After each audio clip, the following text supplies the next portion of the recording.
Welcome back to another episode of Tube Talk. Tube Talk. How are we feeling this week? Good. Do you know that we got over 1,000 views last week? Did we? That's Broke our amazing. record. Yeah. Good work, team. Good work, team. And And we had a winner, but we'll talk about that shortly. we will, because the first thing we're going to talk about is that you are going to London. I am. Heading to London this evening, going to the Tattersalls Horse and Training Sale. We were going to buy 2, possibly 3 European stayers to bring back to Australia. Something we've done very successfully. We've been talking about it for a few weeks now, but Alward, $130,000. Landed in Australia, he's won over 400,000. He's a group horse. And Rakik, 170,000 landed, and he's won I think he's getting up to 140,000 now. He's only been racing 6 months, and he's racing on Saturday. So it's a really exciting thing to do. It's not overly expensive. Be less than 10 grand Kiwi for a 5% share. If you want to be involved in one of these horses in Australia, give you a chance at running the big races, then give us an email or a call. I'm heading up there and I'll be buying next week. 0508 Go Racing. That's it. That was our sales plug for the week. There you go. And now we can talk about some success we had last week. Starry Beale won. Fantastic win on Monday, Starry Beale. Overdue. Quick break. Quick sip. The making of him has been gelding him as a 3-year-old and just a little bit more maturity. Really good run fresh up. He won dominantly on Monday against a $1.80 favourite. He'll be even better when he gets to 2,000 metres. He's a really nice horse on the way through. We'll go through the grades. Mm-hmm. And this week, our week is chock-a-block. And by chock-a-block, we mean we're looking at like 15 horses. Yeah, about 15 runners. Yeah. It's crazy. Exciting. There's too many to count, that's how many. I'm going to get to London. I'm just going to be able to go video, watch them all. It's going to be so cool. It will. And we should start on Friday at Counties. Race 2, we have got Pull Your Socks Up. Sorry, I've got a frog in my throat. Pull Your Socks Up. Fresh up. Really promising horse. One start in a strong field as 2-year-old for 4th. First start as a 3-year-old. She's trialled well, but she's got barrier 19. Unlikely to start from that barrier. Likely to start the following week at Waipa. Mm-hmm. And also on Friday at Counties Race 2, we have got Quick Preview. Quick Preview has improved immensely from his 2-year-old campaign. He's a star in the making. His trial was excellent. He needs a couple of scratchings to run. He's actually on the ballot in races 2, 3, 4. He won't run in race 4. He'll run races 2 or 3 from midfield. He'll settle midfield and he'll be solid to the line. It's not his race to win over 1,200, but watch out when he gets to 1,400, 1,600 and further. We think he's a horse we're going to set for the Derby. Mm-hmm.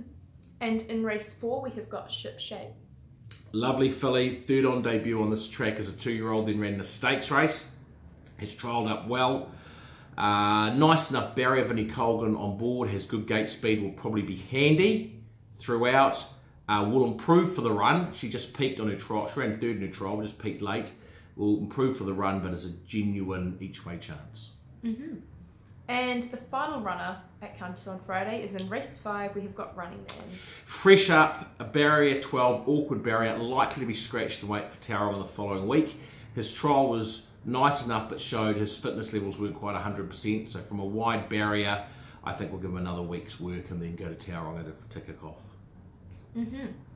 And at Sydney on Friday in race 3, we have got Stardome running. Yeah, the Canterbury night races, likely to only be about a 6-horse field. First 2 runs have been very good. The distance of 1550 suits. He's a horse that's going to go over further in time.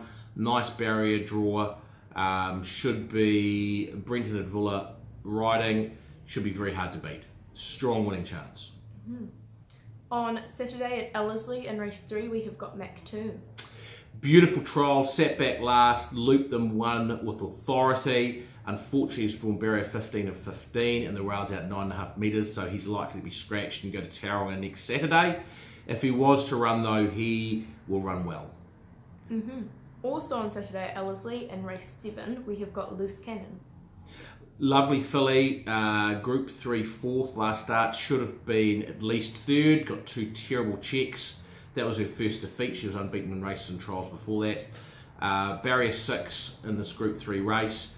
She'll be one of the favourites. She should get a nice sit midfield with Danielle Johnson on board and finish off strongly. We expect her to run well. She's one of the main chances. and this will hopefully springboard her into the 1,000 guineas. On Saturday at Wellington in race 4, we have got Exuberant. Double nominated, 2-year-old on debut, nominated for Ellerslie as well, but he drew wide there. It's a big ask. It's his first start and he's up against 4 winners and a lot of horses with form and race day experience, of which he has none. However, we think he's a very smart colt. Jason Waddell on board, great to have him back in the team. He should get a lovely run from that barrier. He's certainly got the ability to win. It'll just be whether he's got the experience, but he's a very exciting horse. Also on Saturday in Wellington, race 7, we have got Rock Island Line. In a fantastic vein of form, came from well back last start to be beaten, I think, a nose and half a head. Has a much better barrier draw, barrier 3. Robert Hannam rides, who knows him well. He's been up a long time, and we keep thinking he's going to tell us he's had enough, but he doesn't. There should be a bit of rain around. He's a genuine winning chance. Hopefully he can sit just a little bit closer than his last few races, but genuine winning chance. The next 3 runners are running on Saturday in Canterbury, and the first of them is Sanctify, running in race 2. Yeah, she's a 2-year-old on debut. She's got a wide draw, barrier 6 of 8, which doesn't help, but she's got a good senior jockey, Jake Bayliss, on board. Loved her trial. Didn't do a lot of work in it. She jumped, she was professional, she ran second, wasn't pushed hard, has improved since then. If she doesn't get caught out wide, if she can jump and she can get across, I think she'll be quite professional, and I think she, well, it's always hard on debut, particularly against horses I've raced before, I think she's a pretty talented horse, and I think she's a definite top 3 chance. And in race 5, we have got Mighty Solomon. Been a very good horse. He's getting older. First fresh up run was excellent. His last 2 weren't so good. Trying a little bit of change of plans with him. We've headed him down to Riccarton. We'll only run if there's a little bit of rain, if it's like a dead 4, dead 5, dead 6 or worse. Doesn't look to be the strongest field. Son of Marby, a hot favourite. He gets low on the weights. If he is anywhere near his best, he's a winning chance. Apologies. And in race 6, we have got Aristotle. A little bit of a throw of the stumps. We were going to run him midweek in a maiden race, but he drew well outside. So the next obvious 3-year-old race for him was this Saturday in the Zakynthos Stakes. So it's a stakes race, but he's drawn really well. He's done nothing wrong to date. He was unlucky last start. If that hasn't knocked a little bit off him, he can run a cheeky race. It would be big ask for him to win, but I certainly think he can run in the first 5. And if he can run in the first 5, we'll give serious thought to his next starters. And our last 2 runners are running on Saturday in Sydney in race 8, and we will start with Rakik.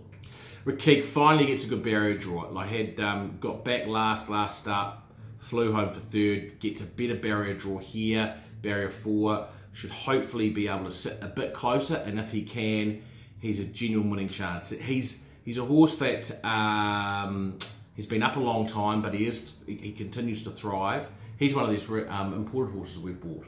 So he's a definite winning chance. If he sits closer, he'll be awfully hard to beat. And our final runner is Mark II.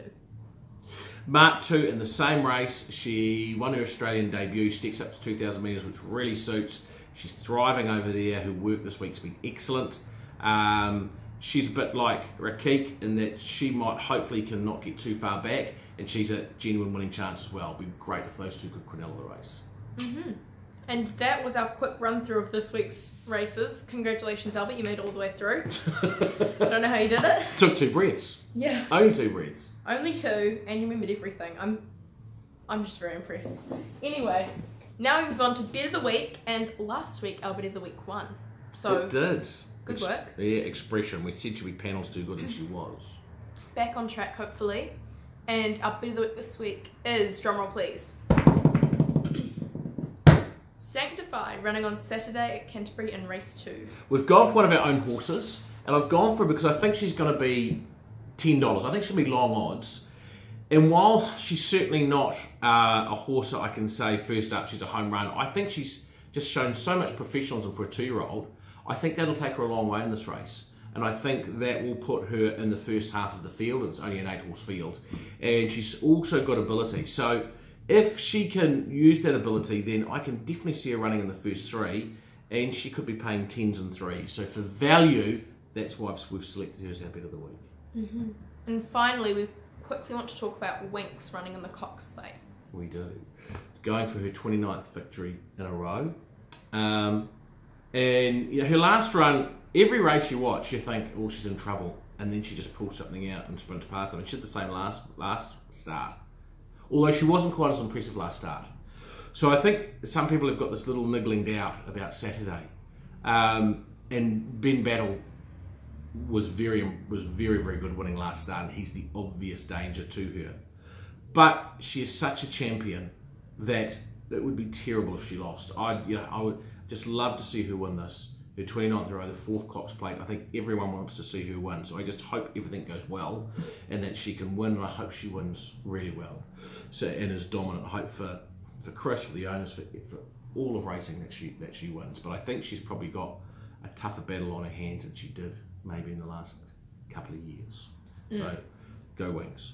Go Winx. And that has been our Tube Talk for this week. We should mention there will not be one next week because Dad will be in London. Correct, but we'll be back the week after. We will be. See you then. Thanks, bye.